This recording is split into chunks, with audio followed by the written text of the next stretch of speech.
Réchauffement, sécheresse, sols dégradés, face aux défis climatiques, certains experts proposent une nouvelle feuille de route pour les agriculteurs.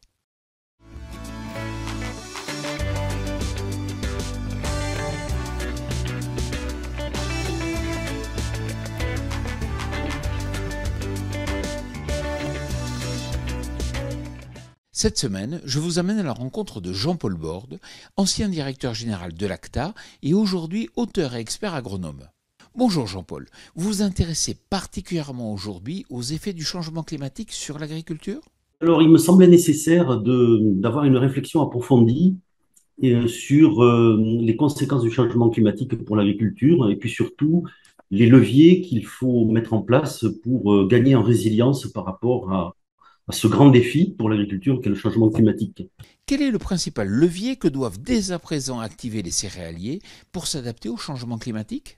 Un point que je développe dans mon livre, qui est banal à dire, mais qui est plus complexe à mettre en œuvre, c'est de jouer sur la diversité des productions. Un des problèmes majeurs du changement climatique, c'est ce qu'on appelle l'aléa, c'est-à-dire qu'il y a un dérèglement et il peut y avoir des effets climatiques délétères, des gels, des sécheresses, etc., désorganisés qui peuvent arriver à des périodes où elles ne sont pas habituellement attendues.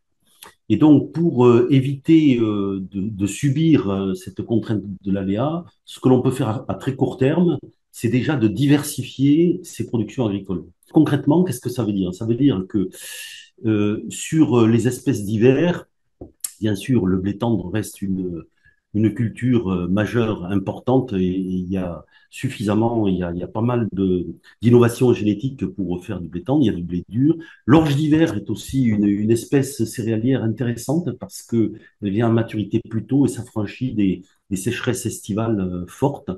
Adopter des pratiques agroécologiques vous apparaît-il stratégique pour s'adapter à ce changement climatique ? Les principes de l'agroécologie sont plutôt intéressants. Je viens de citer, par exemple, la diversification des cultures et des pratiques. Ne pas mettre tous les œufs dans le même panier, c'est un principe agroécologique qui est valable et qui est intéressant vis-à-vis du changement climatique. Tout ce qui contribue aussi à faire baisser la pression des bioagresseurs va aussi dans ce sens. C'est une pratique agroécologique, mais qui est bien sûr complètement pertinente par rapport au changement climatique. Le dernier point que je citerai volontiers, c'est le sol. Voilà, il faut être très attentif au sol. Pourquoi? Alors ça a toujours été, hein, puisque c'est quand même la base de l'agronomie et des pratiques. Mais vis-à-vis du changement climatique, moi je pense que le sol peut être un facteur de résilience.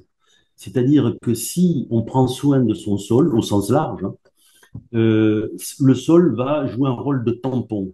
Merci Jean-Paul. Quant à moi, je vous retrouve la semaine prochaine sur TV Agri pour un nouveau regard porté sur l'agroécologie. Bonne semaine à toutes et à tous.